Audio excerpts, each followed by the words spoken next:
Welcome to Portsmouth, England. This is where it all started. This stretch of water is called the Camber, and it's an inlet from Portsmouth Harbour.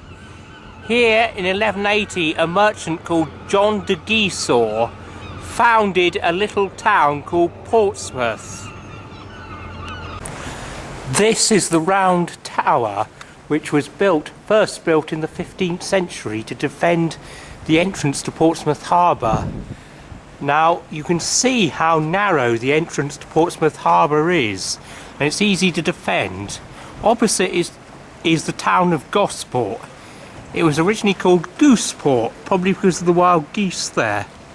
And the area I'm standing in is called Capstan Square.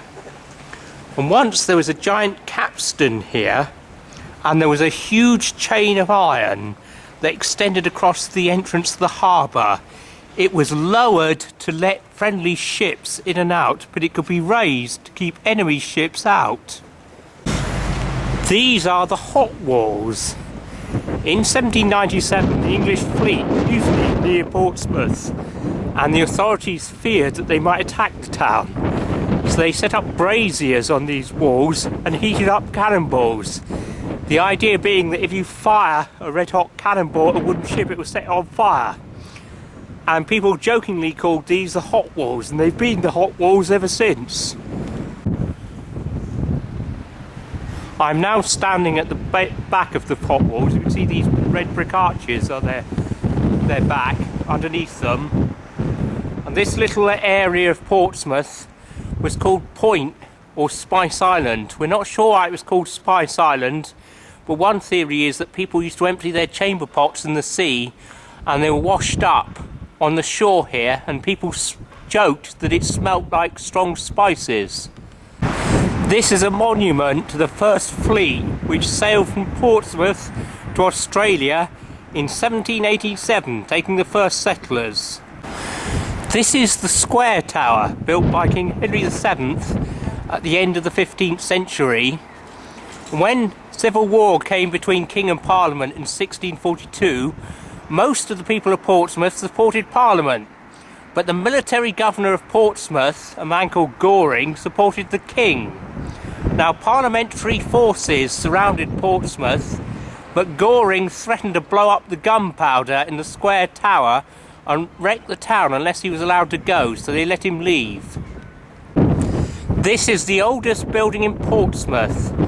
It was built in 1212, and it was called the Domus Dei. That means the House of God. And it was a hospice for pilgrims who were travelling through Portsmouth. Later it became the garrison church, and you can see it lost its roof during the Second World War.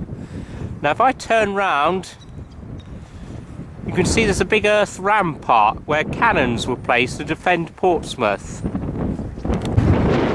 Now here you can see part of a moat that used to surround Portsmouth. In the late 17th century, a Dutchman called Van de Gom was employed to redesign the fortifications around Portsmouth, and he turned it into the most heavily fortified town in Europe. In the background there you can see Southsea.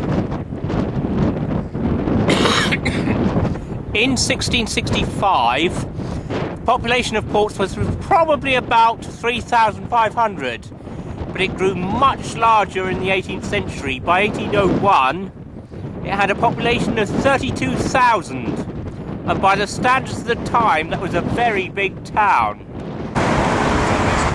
In this area, King Henry VIII built 4 breweries to brew beer for his navy, and sailors were allowed 8 pints of beer a day.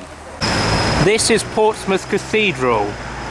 In 1185, John de Gisors, the man who founded Portsmouth, gave an acre of land to the church, and some monks from the nearby village of Southwick built a church here, and it became a cathedral in 1927.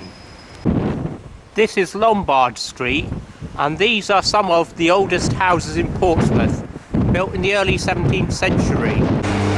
This is the Landport Gate, an 18th century gate into Portsmouth. This is St George's Church. Now, in the 18th century, dockyard workers started building houses near the dockyard outside the town walls, and they created a new area we call Portsea. And in 1754 they built this church. This is Portsmouth Dockyard, founded by King Henry VII in 1495. This is my favourite street name in Portsmouth. Half Moon Street was probably named after an inn. This is Hanover Street. It gets its name because King George I and II and III were kings of Hanover in Germany as well as kings of England. This is Union Street. It's named after the Act of Union 1707 that united Scotland and England.